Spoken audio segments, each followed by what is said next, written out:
Kalau kita ingin menghadapi manusia sulit dan akhirnya berkemenangan, bisa mengasihi, bisa melayani mereka, kita harus membuang kesombongan.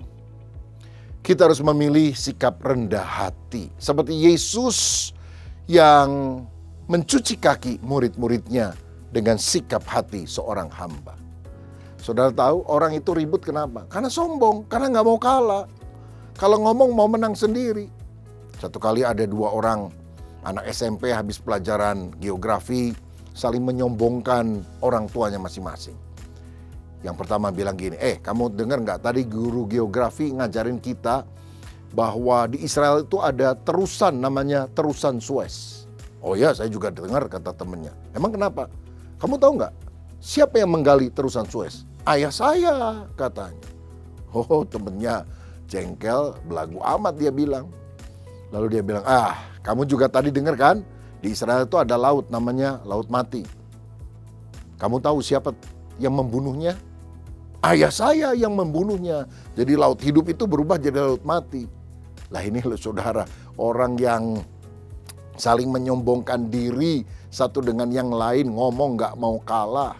Dan saya mau bilang, sombong itu kadang-kadang gak perlu modal. Gak harus orang kaya dulu baru dia sombong. Ada orang miskin juga bisa sombong. Ada orang gak punya apa-apa juga bisa sombong. Karena sombong itu adalah sikap hati. Nah, pada umumnya orang-orang yang sombong itu justru menyulitkan orang lain punya karakter yang tidak baik. Nah, Yesus mengajari untuk kita, jangan jadi orang semacam itu. Ngomong gak mau kalah, menyombongkan diri. Dalam Matius 20 ayat 25, dia berkata, Yesus memanggil mereka lalu berkata, kamu tahu bahwa pemerintah-pemerintah bangsa-bangsa memerintah rakyatnya dengan tangan besi. Dan pembesar-pembesar menjalankan kuasanya dengan keras atas mereka. Ayat 26, tidaklah demikian di antara kamu. Barang siapa ingin menjadi besar di antara kamu, hendaklah ia menjadi pelayanmu. Ayat 27, dan barang siapa ingin menjadi terkemuka di antara kamu, hendaklah ia menjadi hambamu. Ini yang Tuhan ajarkan.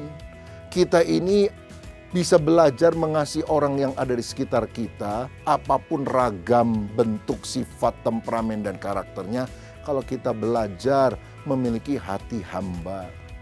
Dalam Filipi 2 ayat 3, firman mengajarkan untuk kita tidak mencari kepentingan sendiri atau puji-pujian yang sia-sia. Sebaliknya, hendaklah dengan rendah hati yang seorang menganggap yang lain lebih utama daripada dirinya sendiri. Itu artinya kita harus belajar menghargai orang lain, bersikap positif kepada orang lain.